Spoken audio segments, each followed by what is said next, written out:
Chetna Kotak is joining us, the co-founder of Graphifiers, and also there is Nikhil Chandwani, an author who's going to be joining us. Chetna, I'm going to come across to you. Do you think with the kind of high-octane social media, digital, AI, hologram kind of a campaigning that we've seen with digital, he's changed the game? He's changed the game of campaigning itself in India. Thanks, Meghna, for having me. And you're absolutely right that because I work in marketing and strategy, and that's what's trained me to spot these patterns. So whether it's a brand campaign or a political campaign, the underlying mechanism is almost the same. So, Vijay's campaign and approach is one such example of what we call in marketing a clear positioning, a clear brand voice, and focused communication. So him as a leader knew what exactly he wants to say, to whom he wants to say it to, and what he wants to make them feel.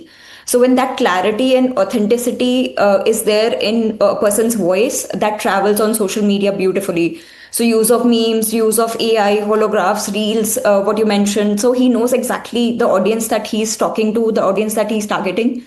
He's finding them where they are present at the most, and he's talking to them in the way that they want to be talked to. So he's changing with the changing time. He's adapting the new ways. See, in marketing 15, 20 years ago, a political campaign was built through television campaigns. It was those massive rallies, outdoor hoarding campaigns. And those were the means of communication and connecting at that time. But today it's completely flipped. A political brand is built through the authentic voice. So you want to have the narrative and the consistency in a voice, and you want to find the audience where they are and talk to them, connect them where they want to be talked to. So there's zero dependence on these traditional gatekeepers.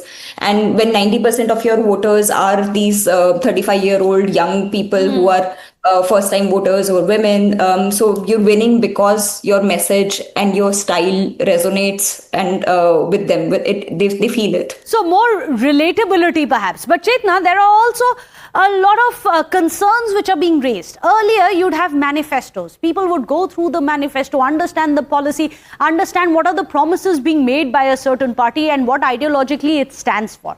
Now you have memes. And a lot of them are just easy to scroll. It's doing well, literally, because it's easy to watch. And within 30 seconds, you get the gist of it. And it's easy to share, reshare, and understand. Do you think there are pitfalls of that kind of a model when it comes to campaigning for elections? Absolutely. So I think the fundamental shift that social media has created is also the shift in the trust.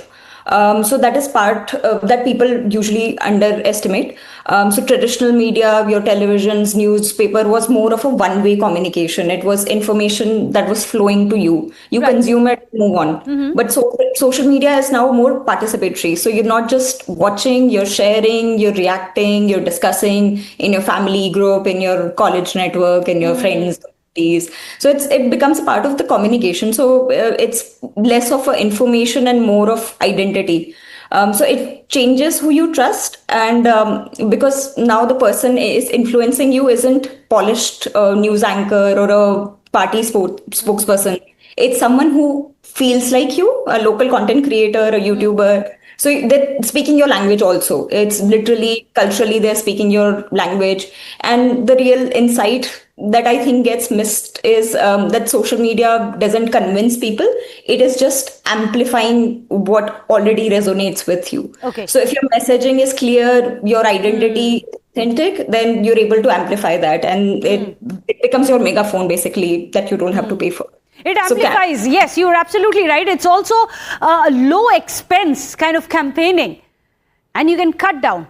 But what you are getting, instead of maybe a couple of channels interviewing you, you actually get about 1 lakh people in your fan clubs who are micro-influencers. They're not even big-time influencers, but micro-influencers which are magnifying your message. Perhaps that's what Gen Next for campaigning is all about. Thank you so much, Chetna, for putting all of that into perspective and explaining for us what campaigns of the future are likely to be looking like. With that note, I'll take your leave. Thank you so much for watching Decoding Now. I'll see you again tomorrow, same time, 6:30 p.m. right here on Timestamp.